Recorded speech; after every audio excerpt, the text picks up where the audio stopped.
Welcome to Worship on the Go from Good Shepherd Lutheran Church in Rochester, Minnesota. It's a beautiful time of year. We're having beautiful weather here. We're going to be worshiping outdoors this Sunday morning. Our gospel reading is a parable from Luke, often known as the greedy farmer parable, where this farmer has this huge harvest, and instead of sharing it, he decides he needs to tear down his small barns and build bigger ones so that he can hold everything that he has and keep it to himself and retire.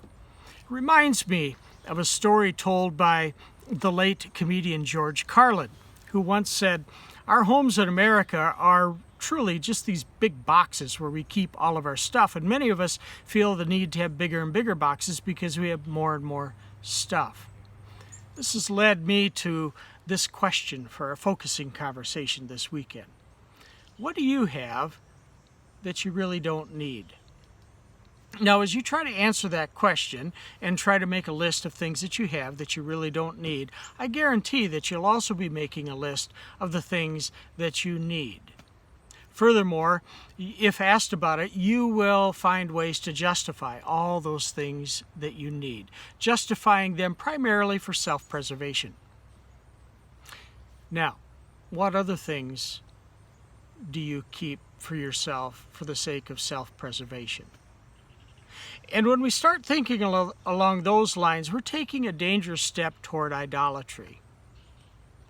We're fearing something else, so we hold and we possess and we keep and we treasure and cherish these things, this stuff.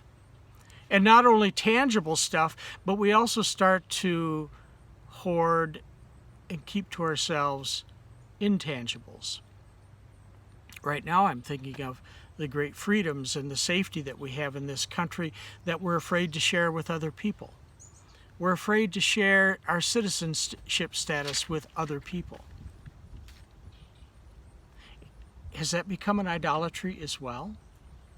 I invite you to read the parable again and think about all the things that you're keeping. And in the end, you, like me, will probably feel convicted. I am very thankful that God is so gracious, that God continues to insist on forgiving me as I ponder the things I think I need and continue to live with some fear of sharing those things with others.